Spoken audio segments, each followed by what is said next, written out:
নমস্কার বন্ধুরা, আল্লাহ এবং কুকিং চ্যানেলে সবাইকে স্বাগত জানাই। আজকের আবার একটা চিকেনের রেসিপি নিয়ে চলে এলাম তোমাদের সামনে। দেখো, একদম সিম্পল চিকেনের একটা ঝোলের রেসিপি, লাল লাল ঝাল ঝাল চিকেন। প্রথমে দেখো একটা কড়া নিয়ে নিয়েছি, কড়াতে সর্ষের তেল দিয়ে দিলাম, দিয়ে আলু কেটে রেখেছিলাম, আলুগুলোকে খুব ভালো করে ভেজে নেব। দেখো এখানটায় অনেকটা পরিমাণ আলু আছে, যেটা আজকে একরকম তরকারি হচ্ছে, সেটা আলু দিয়ে চিকেনের রেসিপিটা করেছি, একটু অন্যভাবে করেছি, সেটাই তোমাদের সঙ্গে শেয়ার করছি। দেখো আলুগুলোকে সামান্য লবণ দিয়ে, মানে হলুদ গুঁড়ো ব্যবহার করিনি, শুধু লবণ দিয়ে ভালো করে ভেজে তুলে নেব। দেখো আলুগুলো মোটামুটি ভাজা হয়ে গেছে, এবার তুলে নিচ্ছি। এবার তুলে নেওয়ার পরে যে বাকি যে তেলটাই আছে, ওই তেলেই আমি দেখো লঙ্কা দিয়ে দিলাম। এই লঙ্কাটা দেওয়ার পরে যে কেটে রাখা চিকেনের টুকরোগুলো সেইগুলো দিয়ে দিচ্ছি। এই লঙ্কা আর তেলের মধ্যে চিকেনের টুকরোগুলোকে আমি খুব ভালো করে ভেজে নেব। মোটামুটি 3 থেকে 4 মিনিট এটাকে ভালো করে ভেজে নিতে হবে। দেখতেই পাচ্ছ অনেকটা, এবং পিসগুলো একটু বড় বড়ই ছিল, এবং একটা চিকেনের পুরো লেগ পিস, ডানা অনেক কিছুই ছিল, উইংস। তো দেখো এটা মোটামুটি 3 থেকে 4 মিনিট ভাজা হয়ে গেছে। এ ভেজে রাখার পরে আমি এগুলো ভেজে রেখে তুলে নিচ্ছি। পাশে আমি কাটিয়ে তুলে রেখে দেবো। এবার যে তেলটা থাকবে সেই তেলে বাকি রান্নাটা করব, সেটাই দেখো পরপর কীভাবে আমি করছি।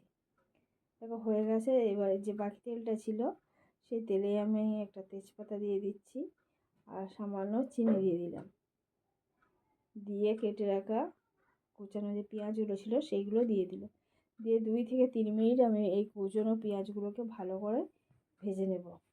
খুব বেশি করে লাল করে ভাজবো না, মোটামুটি এই সময় মিডিয়াম আছে এই পেঁয়াজগুলোকে আমি ভেজে নেব।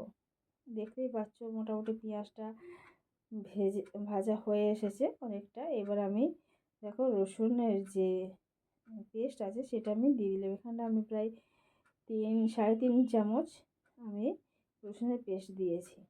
এখানে চিকেনের পরিমাণ অনুসারে এটা দিয়েছি, তোমরা কম বেশি করতেই পারো চিকেনের পরিমাণ অনুসারে। এবারে এই পেঁয়াজের সঙ্গে এই রসুন বাটাটা খুব ভালো করে কষিয়ে নেব।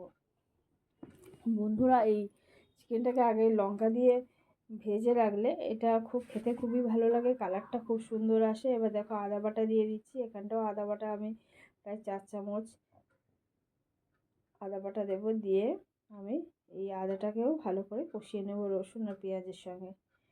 এবারে কাঁচা লঙ্কা পেস্ট দিয়ে দিচ্ছি। এখানে ঝালটা তোমরা তোমাদের যে যেমন পরিমাণ খাও তেমন দেবে।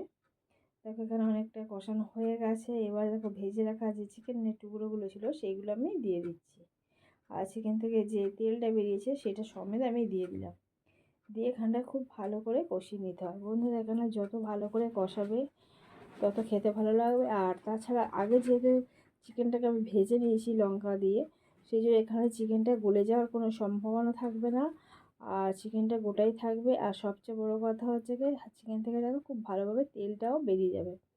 এবার একটা টমেটো আমি কুচি করে রেখেছিলাম, সেটাকেও দিয়ে দিচ্ছি, দিয়ে এই টমেটোটা এই চিকেনের সঙ্গে খুব ভালো করে কষিয়ে দিতে হবে। এখানে তোমরা টক দইও ব্যবহার করতে পারো। আর এখানটায় হলুদ গুঁড়ো আর লঙ্কা গুঁড়ো একসঙ্গে আমি সামান্য জল দিয়ে ওটাকে করে রেখেছিলাম, সেটা আমি দিয়ে দিলাম, দিয়ে খুব ভালোভাবে দেখো কষিয়ে নিতে হবে। আর সময় চিকেন থেকে খুব ভালো করে যাতে তেলটা বেরিয়ে যায় সেদিকে লক্ষ্য রাখতে হবে। দেখো তেলটা অনেকটাই বেরিয়ে গেছে।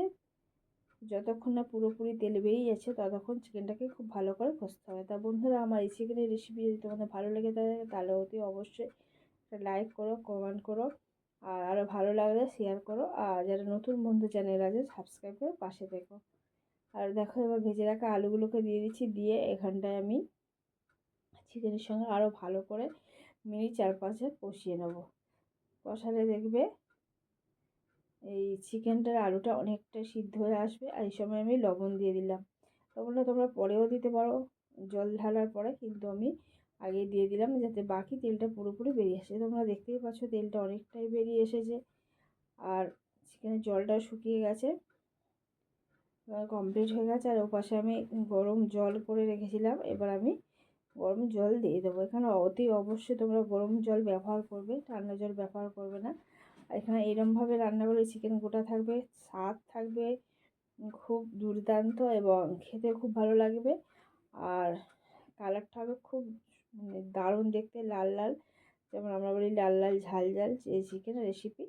তা বন্ধুরা দেখো, আমি গরম জল দিয়েছি যেহেতু, সেই জন্য খুব তাড়াতাড়ি ফুটে উঠবে। এইগুলো বন্ধুরা গরম ভাতের সঙ্গে বা পোলাওর সঙ্গে, ফ্রাইড রাইসের সঙ্গে তোমরা খেতে পারো। তবে সেটা খেতে গেলে আর একটু ঝোল কমিয়ে খেতে হবে। এটা যেহেতু গরম ভাতে দুপুরবেলায় খেতে খুবই ভালো লাগবে।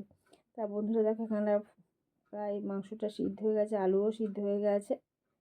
এবার আমি নামিয়ে নেব। এবারে দেখো, এখানে তোমরা গরম মশলা ব্যবহার করতে পারো। আমি এখানে দিয়েছি কিন্তু স্কিপ করে গেছে। যাই হোক, এখানে সামান্য গরম মশলা দিয়ে দেবে। আর ধনেপাতা যদি কেউ ব্যবহার করতে চাও করতেও পারো। তো বন্ধুরা, আজকের রেসিপি এই পর্যন্ত। আবার নতুন রেসিপি নিয়ে চলে আসবে। ততক্ষণ ভালো থেকো, সুস্থ থেকো। অনেক অনেক ধন্যবাদ।